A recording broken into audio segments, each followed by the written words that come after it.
Hey guys, MattyO here, and welcome back to the channel. Now, I don't know if you've noticed yet, but YouTube seems more quiet recently. I mean, I can watch through a whole video and not have to watch 5 mid-rolls. It's kind of weird though, like, it kind of gives me those Old West ghost town vibes. Like, I can watch my vlogs without seeing a billion ads for Disney or Hasbro. What's going on? Why is that happening though? Well, ladies and gentlemen, it is my sad displeasure to tell you that we are now living in the Adpocalypse 2.0. It's time, ladies and gentlemen. The Adpocalypse 2 Electric Boogaloo is here, and today I'll be telling you what led to it and what YouTube is trying to do to bring the advertisers back.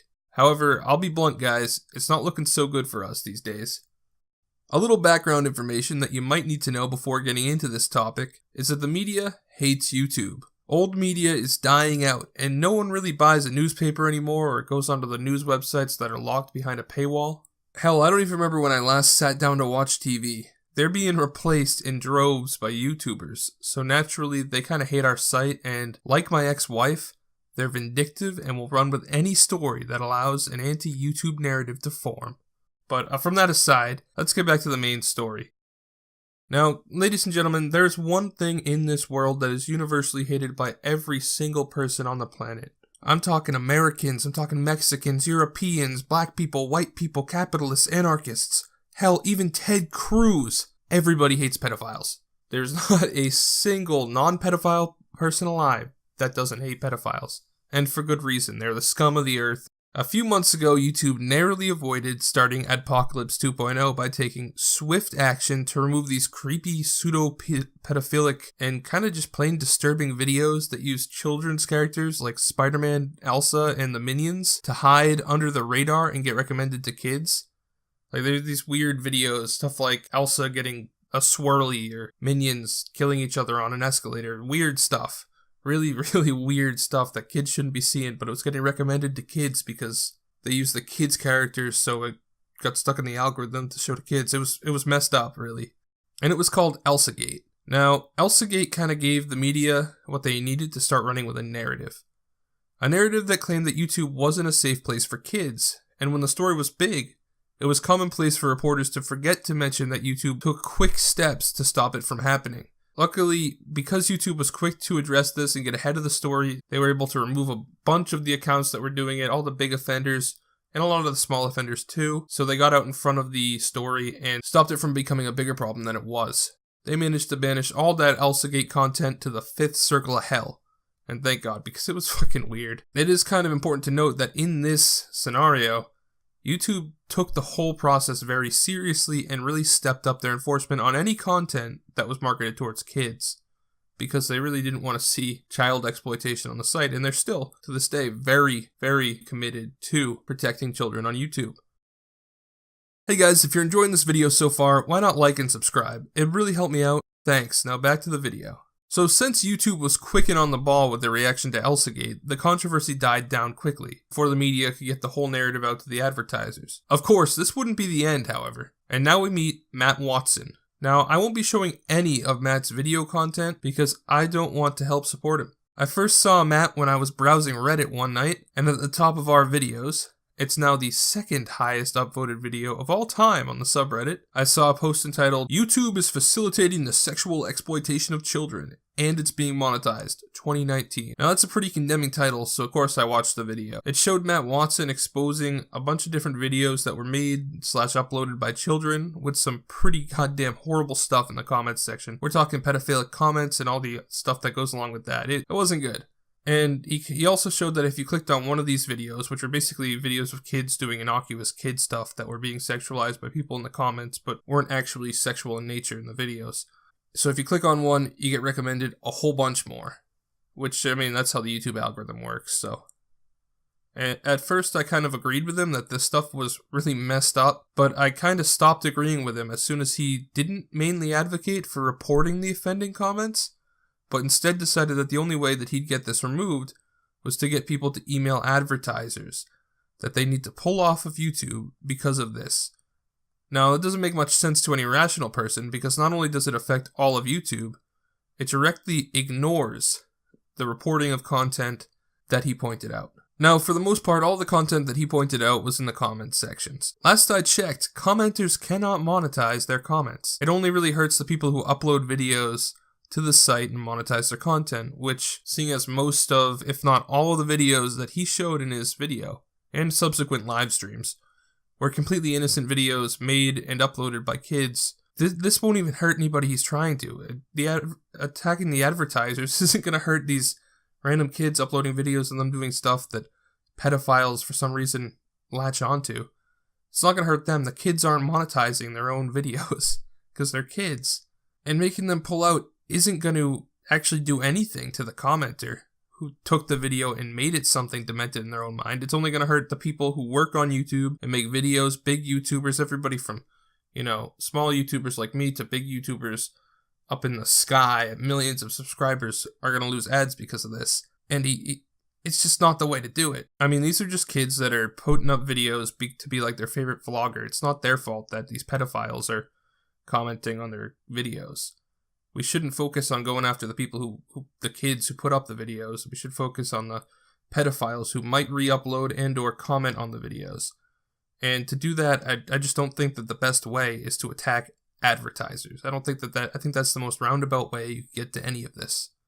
The best course of action that I would recommend is to report those comments, but Matt Watson doesn't like to do that. Now, of course, you could make the argument that the only way to get a company like YouTube to take action is to hurt their wallet, which is I think what Matt Watson is trying to say, but he didn't really try the other way first as far as I could tell. And as we saw with Elsagate, YouTube is taking child exploitation very seriously. And if he had reported the comments or written an email to YouTube instead of taking this drastic action to drive hate mobs towards emailing YouTube advertisers, it probably would have been dealt with in a faster and just better way. We wouldn't have advertisers pulling off the platform in droves. But he decided to do this for reasons that we'll get into later. Let's talk about what happened because of his actions first. On screen, you'll see a couple of headlines flashing through. If you read just the headlines, it looks pretty bad. You're left wondering what the hell YouTube is up to. You kind of get a sense that YouTube is some kind of nonsense playground.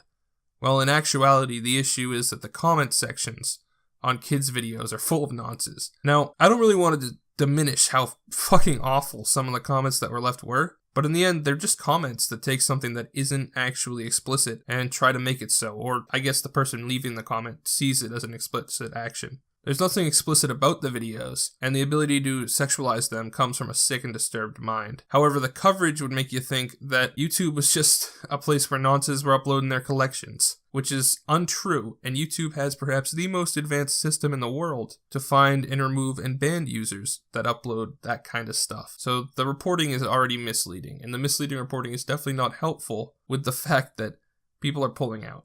I mean, we're pretty much caught up to the modern day. And currently it looks like Fortnite, Purina, Fairlife, Canada Goose, VitaCoast, GNC, AT&T, Hasbro, and Disney have all pulled their ads from the site. Though I'm sure that list will continue to get longer based on the reporting. How did YouTube react, you might ask? I mean, I'm sure they must have gone into full PR mode, right? Try to stop it, cut off the head before it gets anywhere.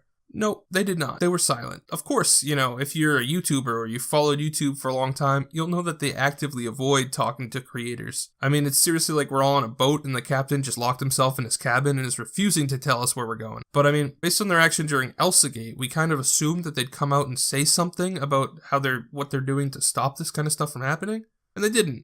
But the first time most creators heard anything from YouTube at all was in a tweet reply. And that tweet came from this original tweet here that says, "My 5-year-old son does gymnastics and is a happy, sweet, confident boy. YouTube, not advertiser friendly. This happened yesterday. I find the timing on this very, very disheartening for the YouTube community."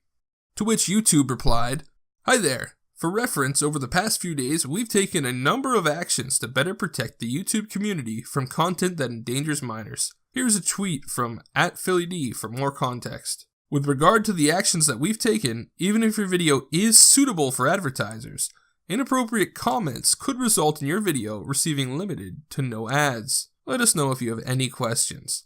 Of course, a lot of people had a lot of questions about that policy, but YouTube didn't really seem to want to answer. Oh, and in case you're wondering what that for contacts bit was, it's on screen now. It's just a comment that they left on Philly D's channel talking about how they're removing offending content. What really hit most people was the fact that now on YouTube, your videos can be demonetized because the comment sections are inappropriate. No information on how they decide that a comment section is inappropriate, or how they intend to fight people abusing this to stop people they dislike from getting ad revenue. Of course, that would be an issue because the internet is vindictive, just like my ex-wife. But they didn't say anything about that, because the biggest response from YouTube to all the creators on the site is in the form of a tweet reply. This is huge news. They've changed the monetization of how the whole site works. All the monetization is different now. They changed a whole policy that affects thousands of people that rely on YouTube for their income. It should have been sent out in an email or a press release, not a goddamn random tweet reply. Personally, I kind of think this was just them trying to hide what they knew would be an unpopular decision under the rug. I don't know it to be true, but I feel that that's true because of what they did to Will and E.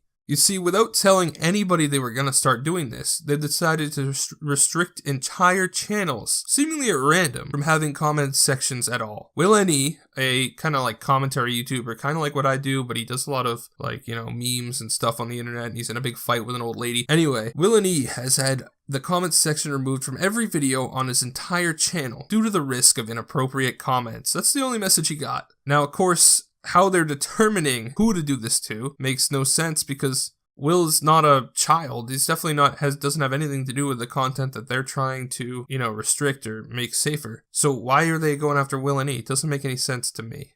And it doesn't make any sense to anybody else because all they ever sent out was a tweet reply with no actual response. They need to send an email explaining this stuff to people, but they won't because YouTube, for some reason, is like an abusive father. They're just, oh god, don't get me started with talking about the problems with YouTube, but I still love them. With Will and E not posting the stuff that Mr. Watson was talking about in his video, it really brings into question the whole enforcement of this.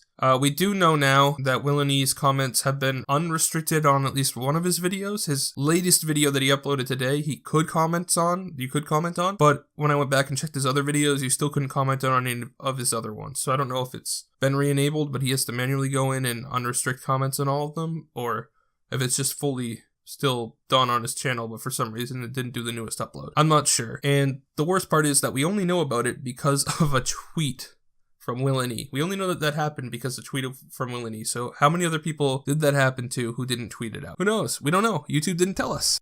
But that's pretty much the story of the Adpocalypse 2.0 so far, as best as I could tell it. It's not going to be fun, but YouTube will get through it. They always do. And hopefully in the interim, we will rid the site of some pretty messed up people. Of course, now I kind of want to talk a little bit about why I personally think that Matt Watson made the video that he did to start all this, and why he went after the advertisers right away instead of actually reporting the people to YouTube and seeing what action YouTube would take. And I really want to stress that I can't know what he was thinking, but this is my best personal guess on his motives. Now, we know from Keemstar and Drama Alert that Mr. Watson had an old YouTube channel, and it didn't do very good. He kind of failed at becoming a YouTuber. His uploads were pretty hypocritical, with one video where Mr. Watson was yelling out of a car window to a young-looking girl, asking if she wants to be in his adult video. And you can see that in the Drama Alert video on Keemstar's channel. But I think that Mr. Watson was a failed YouTuber and decided that if he couldn't get on YouTube, he's going to burn it down for everybody else, because that's what it really seems like. He's burning it down. Personally, I just don't understand how he thinks that he can build a career off of making everybody on the whole platform hate him. It just doesn't make any sense. How is he gonna... I just don't understand him. And I think he just did it to be vindictive, just like my ex-wife. So, who knows? I don't know whether or not this is gonna keep going on forever, how long this will go on. I know that it will end eventually, but how long do you think it's gonna go? Because I think it might go on for a while because the headlines do not look good and YouTube has not addressed anything well at all. YouTube's press releases have been virtually non-existent. They haven't told us anything. They haven't emailed out anything. They haven't said anything. It's ridiculous. And I don't know. That's the Adpocalypse 2.0. Let me know if you enjoyed this video. I've been MattyO. It would really help me out if you could leave a like and, tell me what you think about this down below. And subscribe as well if you enjoyed, if you want to see more of my videos. Anyway, thank you so much. God bless.